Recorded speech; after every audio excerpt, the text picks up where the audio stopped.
Welcome to the Dating After Divorce podcast. I'm your host, Sade Curry, and I believe every divorced woman deserves a romantic relationship where she feels safe, loved, and cherished. You can create the most amazing life after divorce, and I will teach you how. Hello, everyone. Welcome to episode 5. And today I have a very special guest on the episode.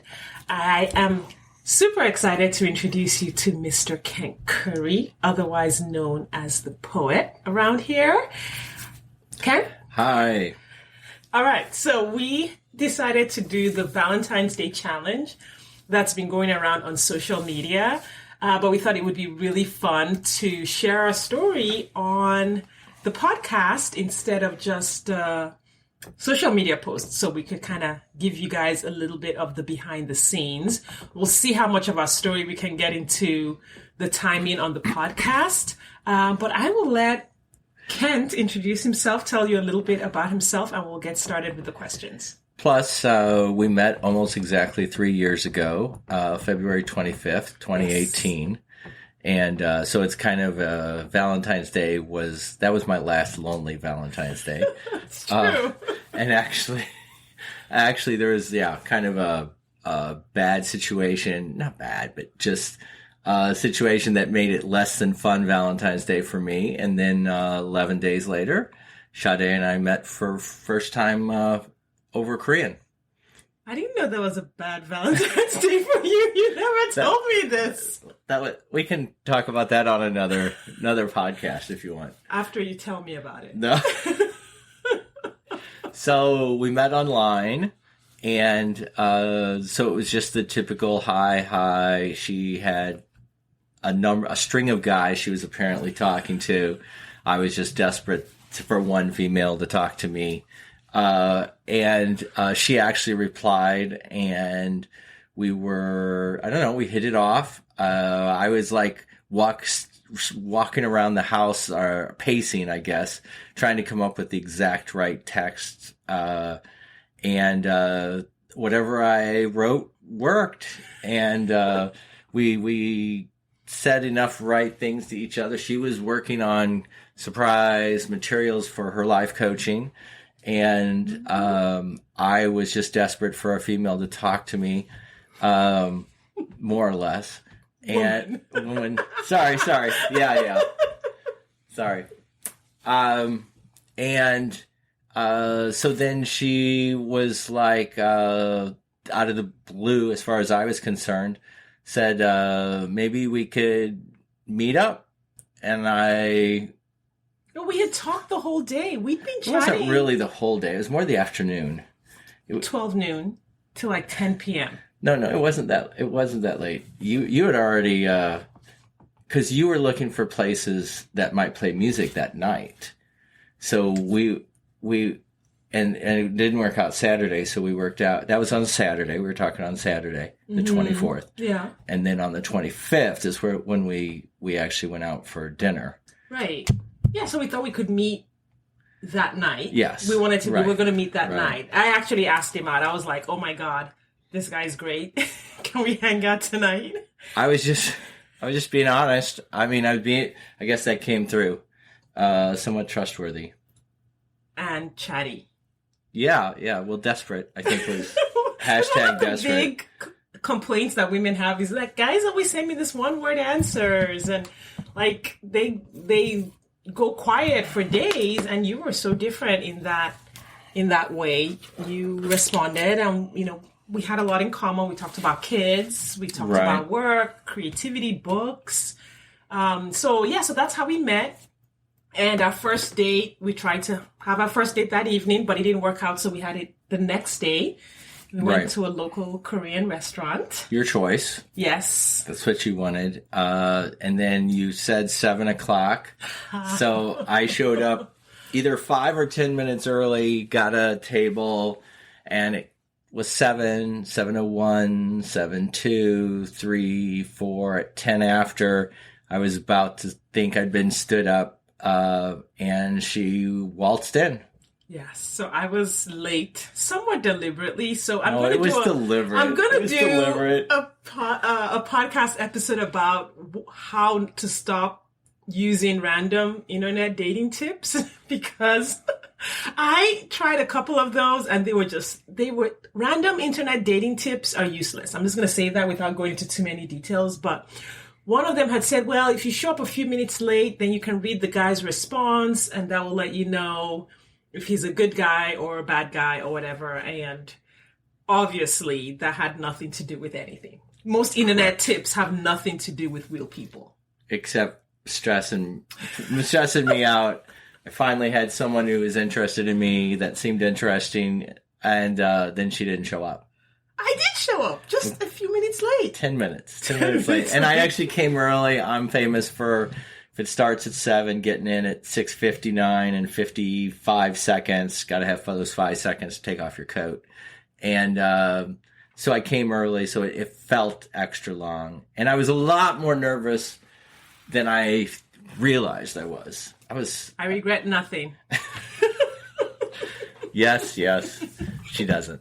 Yeah. So then we couldn't stop talking. Yeah. We couldn't stop talking. I barely touched my food. I guess that's going to be a whole. He ordered soup. He ordered like a noodle, seafood, seafood noodle soup. It was really hard to eat. Yes. Yeah. That was bad. That was a bad choice. And so we're doing all this talking, and then he couldn't between the talking, because he did a lot of the talking, which was great. I enjoyed that. But then scooping the soup and the noodles, he took most of his food home. Right. I didn't notice it at the time, but yeah, I had a lot of leftovers. Right. All right. How long have we been together? So 3 years as of February 25th. Well, we weren't, that was the first time we met. Yeah. And we've been married It'll be 2 years in June. Yeah. So, because we dated for a year before we got engaged. Well, it was March, so 13. We got engaged months. in March. Yeah. So, yeah, it was 13 months that we dated. Yeah. So, it will be 2 years in June that we have been married. Time flies. Yeah, when you're an adult, you think you're ready. You think this is the one, then you're ready in 3 or 6 months or whatever. And there's lots of stories there. We had this magic timetable. We were going to introduce ourselves to our kids, to our parents, and they all got blasted almost instantly. But looking back, the 13 months was necessary. We were able to work out a lot, even though there was so much in common. There's still the problem areas, or were areas. Maybe really they weren't problem areas; they were unexplored areas. Yeah. We didn't realize it, and only time could reveal those unexplored areas. Right. Yeah. And we needed to learn how to resolve conflict in a way that was unique to us. So it wasn't that's a good way to put it. Yeah.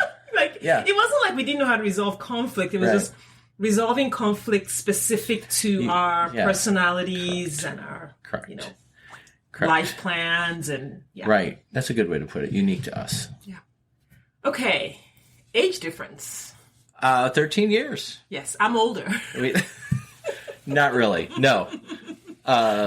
Yes, we're 13 years difference. She's super smart, and it's. We don't feel it though.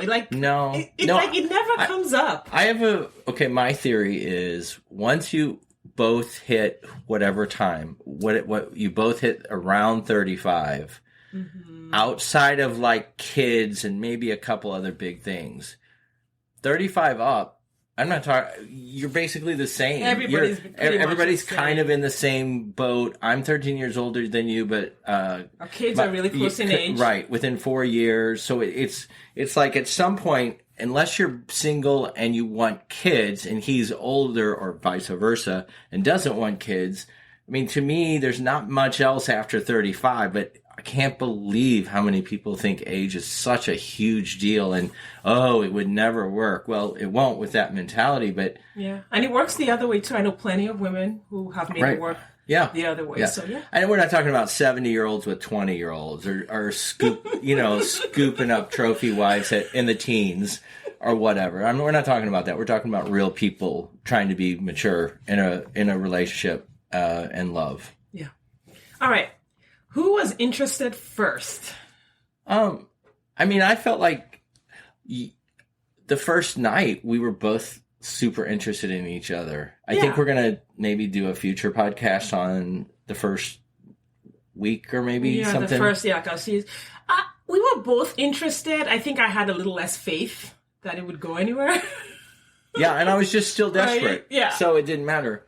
Yeah. So, who is taller? I am, but by barely like inches. No, actually a quarter of an inch or something. 3/4 of an inch. It's almost nothing. Yeah. Hence, it doesn't really. Once again, it doesn't matter because we're not even like keeping tabs. Right. But yeah, he's a little bit taller. Ooh, I like this one. Who said "I love you" first? So, this one I'm still conflicted about. What? How? I said it first. Yeah, you did. Yeah, you did. She said it first. Well, the conflict is, it was faster than my timetable because I wanted we were exclusive, so I didn't feel like I wanted to, when I said it. You wanted to control the process. No. I wanted it to mean something in a special way, and I wanted it to be locked in. And so, so she definitely said it first. I wasn't being coy, but I was more deliberate, and it always was a big deal. I never had, I didn't throw that around. So that phrase around it, because it was more than words. So I just wanted to, not just to be sure, but to be locked in and make sure she knew what that meant. And yeah, so I was a little slower. She thought and also how she saw me saying the phrase was more, I think you saw it more as like saying "I love you" meant a lot more. It meant commitment. Correct. It meant this is it. It meant I'm in 100%. Right. It's why I didn't try to kiss you the first night or the second date or whatever, because I wanted it to mean something. It wasn't that I didn't want to. It means something, and if it means something, then we make sure we don't just throw it around. Right. Yeah. And that's, and I felt that because I did ask. I was like, what's we were going exclusive. on? And you explained it. And I hadn't told anyone I did it before you that I loved them either. But we were different. And I knew that we were different and that we were going somewhere. Right. And because we were exclusive, like I said, it wasn't a game. It was just ahead of what I felt like safe with schedule. Yeah. All right. Who is the most impatient? Oh, me by far. It's not even close. No way. I am way more impatient. I am like, let's do it. We actually had this little meme of like marshmallows, that we shared, and it was like one person's marshmallow was like not even touching the fire, and then the other person's was like burnt to a crisp, and I of course was that. In love, all those things, she's super impatient, but in non-love type of situations, I think I am traffic, getting places, traffic, you are all that, and even but when we were dating and stuff, you were like. Yeah, you were very impatient. You were ready. You were ready. That's a nice way to say it. All right. Who's the most sensitive? I think you feel things probably more deeply than I do.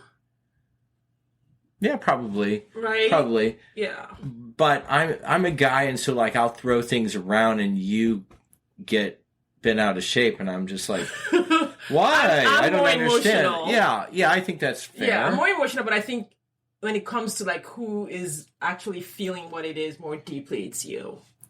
That's probably true. Yeah, I think that's safe. All right. The loudest. It depends. I think we compete.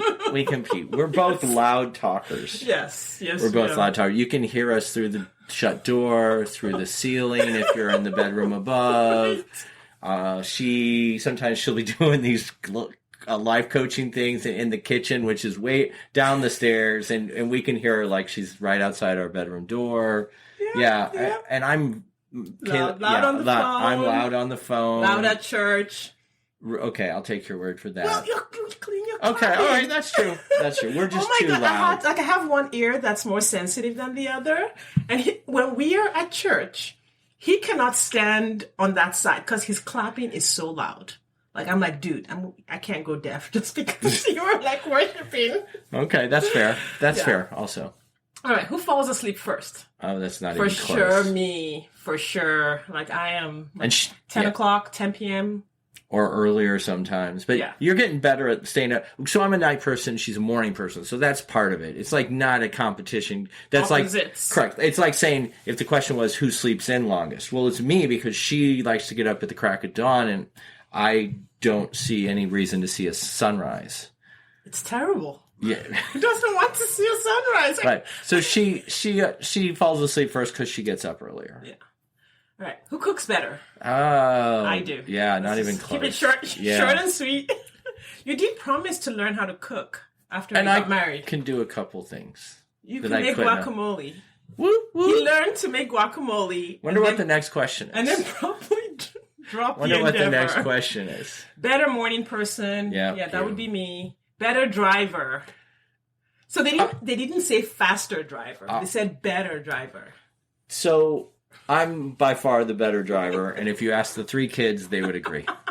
All right, and that goes right into most competitive, which also is me by far. You can ask the three kids, not even close. Yeah, on the driving, like I was so bad at teaching my kids to drive. He had to step in, even before we were married. Right, that was just, we had only been dating a couple months, and you were like, the kids are either going to kill me or I'm going to kill the kids. Yeah. Can you help? And I was like, yeah, sure. Yeah.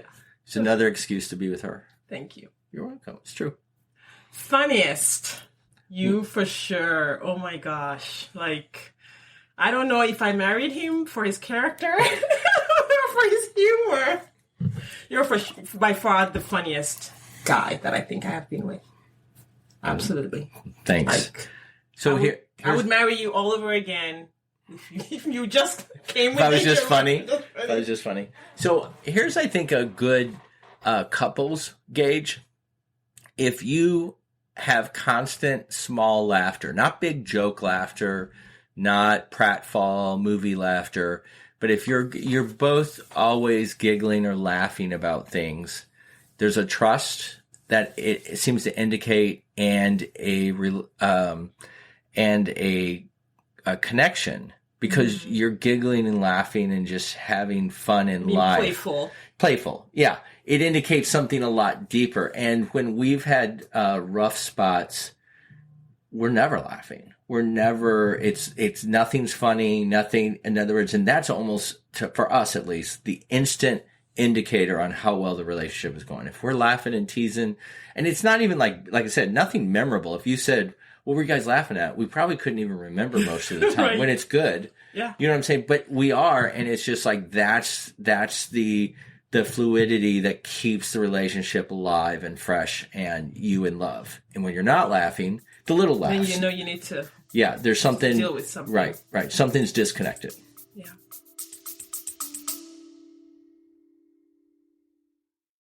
Do you wonder exactly how divorced women just like you are meeting eligible men who want a real relationship and a commitment?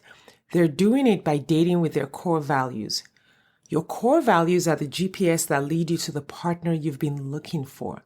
When you use your core values on dating apps, text messages, and at social events, you will easily connect with your true match partner without chasing, settling, or wasting time with non-committal men.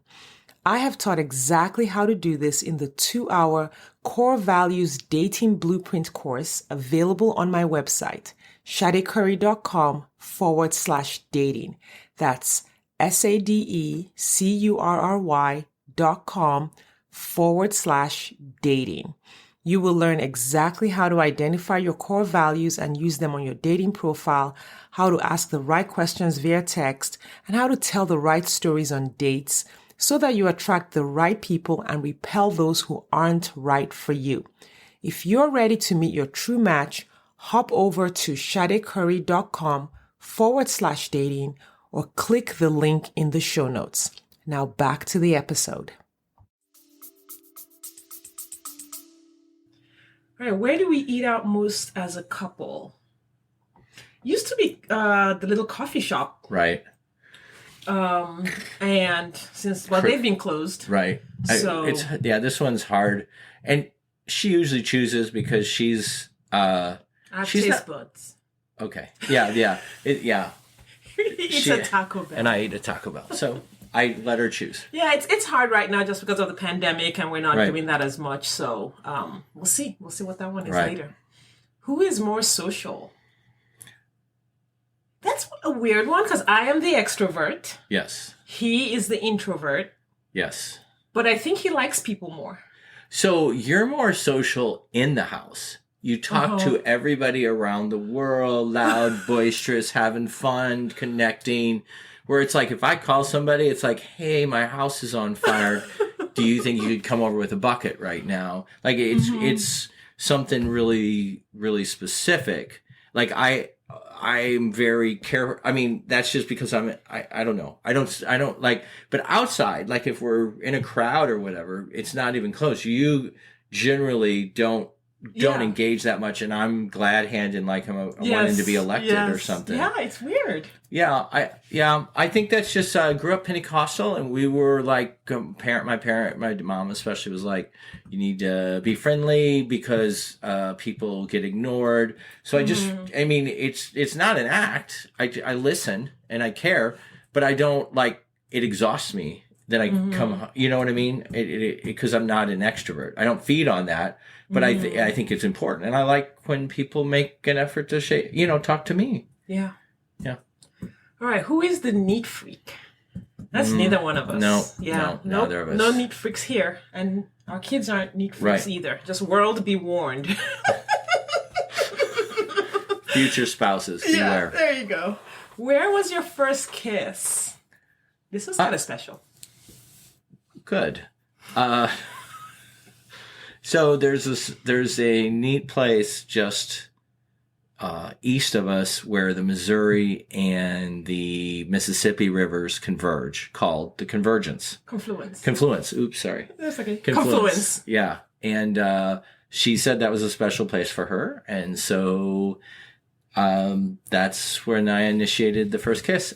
And there's a long story behind this that we won't get into, but she was totally unprepared. I thought I was like signaling, okay, here it comes, be ready. Here's the flags, here's the fireworks. I released the doves. I think I had given up. And maybe you had. And so then I was like moving in for the smooch, and she was like, "What's going on?" I mean, she didn't say that, but her facial, and I'm like, didn't you see the doves? Didn't you see the flags? No, didn't you see I'd be like, okay, first date, second date, third date, fourth date, fifth. I was like, okay, fine. It's not gonna happen. So yeah, there's a longer story there, but it was fun and it was special. It was very special. And that was cool. Yeah. How long did it take to get serious? Didn't take very long. We had a lot, like, we're going to have to do a discussion on our first week. We had lots of long conversations the first week. That was... And then there were stages of getting serious. Yeah. Which is also fair. what I teach my clients. It's like, it's not just one stage and then you're serious. It's Right. like there are levels of getting serious, and each level has its own characteristics and it's dynamic, and there are certain things you need to know. So we were quote unquote serious immediately. We both knew we really liked each other. But then there was another level of serious as we started dating. Then there was another level of serious where we went exclusive, where we actually said, hey, we're not dating other people. And started anymore. meeting their friends. Then there was meeting friends. To have some family. honest conversations to the friends about, are they who they say they are? Yeah. And they were. She was. I was. But it was like important to meet the friends because again, when you choose your friends, you choose who you are, who you're gonna be. That's true. All right, who plans date night? We alternate. Yeah, we both do. It just depends on how fancy or how. Yeah, we alternate. Yeah, we're always finding interesting things to go out and do or to do on Zoom. Right. So we get pretty creative when we're doing it. Who picks where you go to dinner? Always. I mean, mostly 99% you. Yeah, which is fine because I'm pretty flexible. The farthest we have traveled. I guess England and France, right? England, France, Canada's pretty close. Bahamas is pretty close. Yeah, I would say France. Yeah. Who is the first one to admit when they're wrong? Oh, it's not even close. I am married to a woman who's never been wrong. Oh my God. Or is only wrong once a year. Oh my God. So it's not even close. You know what? I'm kicking you off the podcast. So no. In fact, everyone needs to come to my podcast. I can tell you all about everything. I don't have a podcast. All right, moving on. No. So I have a theory. I have to share this theory real quick. On forgiveness. It feels like to me, most people, if they're honest, they have a tendency to either ask for forgiveness first or say they're sorry, as it were. But they're usually hard to forgive the other person. Totally me. I have very little problem saying, hey, I blew it. I'm really sorry. But then if she wants to apologize, that's another story. I'm a hard-hearted guy. And then I think not really, not in that sense. Anyway, but then I think then there's people who have a real difficult time admitting they were wrong, asking for forgiveness, but are usually more turned to forgive easily. Mm-hmm. And I think in this case, for whatever reason, I don't have a big deal most of the time, obviously. I don't have trouble most of the time asking either for forgiveness, saying, I'm sorry, I blew it. And she is very quick to forgive, where I'm very slow to forgive, always have been for whatever reason. And she's less likely to ask for forgiveness or say she's sorry. Yeah, that is interesting. I never thought about it that way. But I just, when I've noticed couples or just people, it just seems like you're good at one. It's like you're good at one and not good at another. I talked to some people and they're like, oh, I'm about 50-50. And I was thinking, yeah, you're not. You're not. You just don't want to think of that through because it's uncomfortable. Nobody wants to go, how do I handle being wrong? Oh, like Jesus did. Yeah, whatever. Yeah, But we both change. And I think that's one thing we both do well is when we identify something, like we both actively engage in making changes. Yeah, I would agree. All right. Who wears the pants in the relationship? I think it's just depends on the area. Depends on the area, yeah. Who cries more? So we're not really criers. No. No. I don't know. But I guess probably cried a couple of times, but not like crying. Right. Yeah. Right. I would say you, but that's only because it's 1-0 or 2-1 or whatever. Yeah. It's really low. All right. Who has more tattoos? Well, it will be me when I get my first one. Okay. Who sings better? I sing louder in church. I sing better, for sure. Yes. But there's this really fun time. So I don't I don't keep up with music at all. I like music, but it's just background. And I'm kind of picky and all that. But so we were on our honeymoon cruise and there was this guy-girl thing contest, 5 or 6 guys, 5 or 6 girls. And one of the activities was, and got to remember, I'm competitive, was everyone would be asked to sing just long enough of a song that the audience would recognize. And then it would, then you go to another person. And so on the other team, male, female. But the key was you couldn't sing a song somebody else had sung. Right. And the problem with that is when someone's singing a song, it sticks in your head and the audience is looking at you. You can't think of any other songs at that moment. Correct. And on top of that, I don't keep up with music. And on top of that, I remember tunes a lot more than lyrics. So it was but I'm competitive. So I wasn't going to go down easy. So while everybody else is singing the latest, whatever, top 40 and whatever was cool, I was singing Happy Birthday and show tunes, but not cool show tunes like Rodgers and Hammerstein from 60 years ago show tunes. Because I don't know Hamilton. I recognize the song from Hamilton, but you can't sing it yourself. I can't sing it. It's lyrics. I have to know the lyrics. And so I was singing Sound of Music stuff, church songs. What was really cool was he couldn't sing, so like he was always off key, and well, he kept staying in the game, so while people kept like being eliminated, right? Who knew like a million songs because they like repeated or didn't like they were trying to do top 40, where I was just like desperately trying to remember any song in my head, and so people kept rooting for him in the audience. Right? It was just like, I think I made it to the top 4 or 3, top 3, and then before I bounced out, and it was just I ran out of songs in my head. I didn't, and it was I did lead everybody. I did Jesus Loves Me, and everybody chimed in, which was kind of sweet. Yeah. Yeah. So I sing better, but By if far. you want someone to win a singing competition. Or at least be competitive. Yeah. All right. Who hogs the remote? I don't watch much TV. But when you do. But when I do, the remote is attached to my hand. Yes. There you go. Did we go to the same school? No. And actually on this one, what's surprising is how compatible we are is because we've just read so many of the same books. Yes. What's interesting is just like spiritually, we have the same background, and then we have our libraries overlap in so many ways. So it does feel like we kind of went to the same school. Right. And I think, even though you were in Nigeria and I was here, you got that classic British education, which was a lot closer to what I had in a little different way, Americanized.